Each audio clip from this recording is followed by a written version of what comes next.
गीदड़ों की भभकियों से शेर डर जाए तो वो शेर किस काम का, ये गीदड़ है, भौंकते रहेंगे। हाथी चले बाजार, शेष सब लोग जानते ही हैं, तो बताने की आवश्यकता नहीं।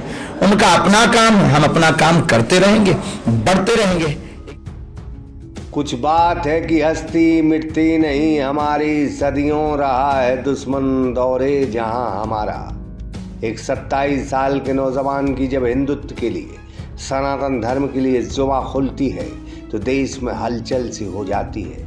वो अद्भुत संत है, बागेश्वर धाम के पीठाधीश्वर पंडित धीरेन्द्र कृष्ण शास्त्री जी की आज हम बात कर रहे हैं, जिन्होंने छोटी सी उम्र में सनातन धर्म को लेकर सनातन के खिलाफ खड़े लोगों से एक लंबी लड़ाई लड़ने का संघनाद कर दिया है।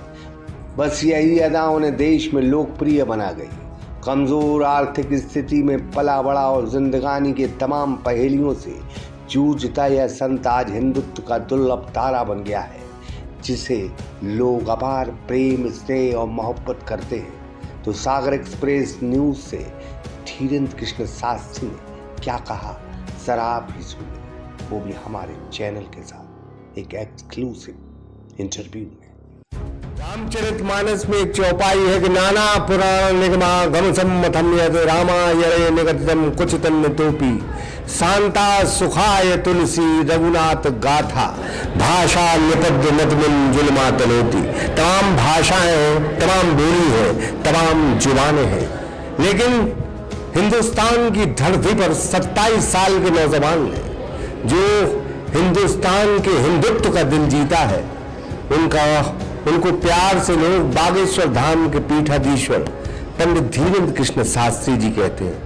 तो ज्यादा देर न करते हुए हम रूबरू होंगे, लेकिन 2-3 सवालों के साथ कि सनातन धर्म के सुरक्षक कहें या फिर वो कहें कि बहुत आर्थिक स्थिति से जब कुछ भी नहीं था उनके पास, लेकिन महाबली की असीम कृपा से आज जिस स्थान पर बैठे हो, तो हम उनको प्रणाम करते हैं। बहुत बहुत प्रणाम आपको सागर। बहुत बहुत धन्यवाद सागर एक्सप्रेस के सभी दर्शकों को, ब्रह्मदत्त दुबे जी को, कैमरामैन को, एवं यत्र तत्र जहां जहां इस मीडिया के दर्शक है, सबको खूब खूब साधुवाद। बस एक सवाल था कि कभी कभी आप कथा में कहते हैं कि कुछ नहीं था, बस निकल पड़े वो कारवां बन गए। आज भी कुछ नहीं है, निकल पड़े और निकले हैं और चलते चले जा रहे हैं। धारा है, धारा में जब गंगा बहती है तो कई घाट बन जाते हैं, लाखों लोग मिलते हैं, अब वो अपवित्र से पवित्र होते जाते हैं, गंगा ज्यों की त्यों बहती रहती है। ये सनातन की धारा है, लाखों लोग मिल रहे हैं, जो आता है वो डुबकी लगा करके अपने जीवन में सार्थकता पाता जा रहा है, और जो आगे मिलेगा वो पा जाएगा, और जो वंचित रह जाएंगे वो वंचित ही रह जाएंगे। बचपन में कहते हैं आप वो उतनी अच्छी स्थिति नहीं रही परिवार फैमिली की पड़ी। इस दुनिया में सक्सेसफुल इंसान के पीछे हमेशा से संघर्ष रहा। जिसने अभाव नहीं देखा वो प्रभाव की महिमा को समझ नहीं पाएगा। इसलिए हमें लगता है कि प्रत्येक जीवन में अगर बहुत बड़ा बनना है तो अभाव भी बहुत आवश्यक है, ताकि प्रभाव में पहुंचने के बाद अभाव की महिमा को मनन किया जा सके और अभाव की स्थिति को समझ करके दूसरे के दर्द को बांटा जा सके। माँ की कृपा तो रहती है, लेकिन पिता के लिए लाइनें हैं कि पिता रोटी है, कपड़ा है, मकान है, तो पिता छोटे से परिंदे का बड़ा आसमान है। क्या कृपा रही पिता की, दादा की? कुछ नहीं है, पिताजी ने हमको अन्नपूर्णा सिखाया। अन्नपूर्णा भंडारा जो चल रहा, हमारे पिताजी, हमने अपने पिताजी से आज भी एक सीख ली, घर पर कोई भी आए भूखा नहीं जाता है, उनका एक सिद्धांत है। उस सिद्धांत से आज हम जहाँ भी रहते हैं, निवास बनाकर रहें, अस्थायी रहें, स्थिर रहें, तो उसमें रसोईया जो भंडारी होते हैं उनसे एक ही संकेत रहता है कि कोई भी आए भूखा ना जाए।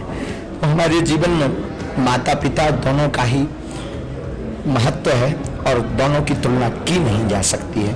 माता पिता का संघर्ष, उनका आशीर्वाद, उनकी प्रेरणा, पिता की चेतना और पिता की वो जो स्पष्ट वादिता है, हमने उससे मुखर होना सीखा है अपने पिता से।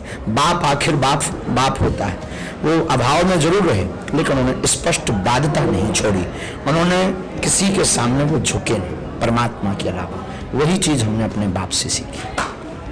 सनातन धर्म की जहाँ तक बात करें तो कुछ ऐसी स्थिति भी आ जाती है जब कभी कभी विरोध का भी सामना करना पड़ता है, लेकिन डटे हैं बागेश्वर में। ये चलता रहता है। भगवान राम को नहीं लोगों ने छोड़ा, महावीर को पत्थर मारे, मीरा को जहर पिलाया, रसखान को भी दिक्कतें दी, सूरदास को भी अंधा कहा, तुलसीदास की भी परीक्षाएं ली। तो हम तो एक आम है, वो तो खास लोग थे। तो हमें लगता है कि जिन्होंने भगवान राम को नहीं छोड़ा, हमारे जैसे आम को वो कब छोड़ेंगे। और गीदड़ों की भभकियों से शेर डर जाए तो वो शेर किस काम का। ये गीदड़ है, भौंकते रहेंगे। हाथी चले बाजार, शेष सब लोग जानते ही हैं, तो बताने की आवश्यकता नहीं। उनका अपना काम है, हम अपना काम करते रहेंगे, बढ़ते रहेंगे। एक दिन मंजिल भी होगी, मंजिल का रास्ता भी होगा, और एक दिन परमात्मा के वास्ते जो हमारा दृढ़ संकल्प है वो भी पूर्ण होगा। जीते जी हो या ना हो, लेकिन लाइन तो खींच करके ही मरेंगे। मेडिकल साइंस जब हार जाता है तब उम्मीद जगती है। कुछ ऐसे लोग आए हैं, दरबार में भी आते हैं, दुखी है परिवार। भारत एक ऐसा देश है जिसे विश्व गुरु कहा जाता था, सिर्फ इसीलिए कहा जाता था कि यहाँ पर विदेशों में कमाई के बाद उनके पास कोई उपचार नहीं है, कमाई के बाद उनके पास कोई व्यवस्था नहीं। हमारे भारत में कमाई दमाई के बाद धर्म है, और प्रारंभ में धर्म है और मध्य में धर्म है। जब व्यक्ति के जीवन में अति निराशा होती है तो दर दर भटकता है। और हम लोग बड़े भाग्यशाली हैं कि हमें प्राचीन पद्धति सनातन संस्कृति प्राप्त हुई है, जहाँ डांडस मिलता है, जहाँ सात्तावना मिलती है, जहाँ मंत्र चिकित्सा मिलती है, जहाँ ध्वनि चिकित्सा मिलती है, जिसके बल के प्रताप से हम अपने रोगों से मुक्ति पाने के लिए आगे बढ़ जाते हैं और जीवन जीने के एक नया रास्ता मिलता है। तो दुआ और दवा दोनों आवश्यक है। सनातन धर्म का ये युद्ध कब तक जारी रहेगा? हिंदू जब तक हमारे तन में प्राण रहेंगे, भारत हिंदू राष्ट्र जब तक नहीं बनेगा तब तक। बहुत बहुत कृपा प्रणाम आपको। गोपाल दास नीरज की लाइन है कि आंसू जब सम्मानित होंगे मुझको याद किया जाएगा, तो जहां प्रेम की चर्चा होगी शायद आपका नाम लिया जाएगा। जितेंद्र श्रीवास के साथ ब्रह्मदत्त दुबे, सागर एक्सप्रेस न्यूज सागर। तो आपने पंडित धीरेन्द्र कृष्ण शास्त्री का इंटरव्यू देखा, जिसमें उन्होंने अपनी जिंदगानी की तमाम सच्चाई बताई। साथ ही ये कहा कि सनातन धर्म के लिए अंतिम सांस तक लड़ेंगे। Shankar Vishwakarma, Sagar express news Sagar. सागर का शानदार hotel royal palace, swimming pool, Kohinoor restaurant, diamond bar के साथ AC luxury room, banquet hall एवं कॉर्पोरेट जगत के लिए मीटिंग हॉल। तो अपने यादगार पलों को बनाए और भी खूबसूरत होटल रॉयल पैलेस के साथ। पता राजघाट रोड, सागर, मध्य प्रदेश।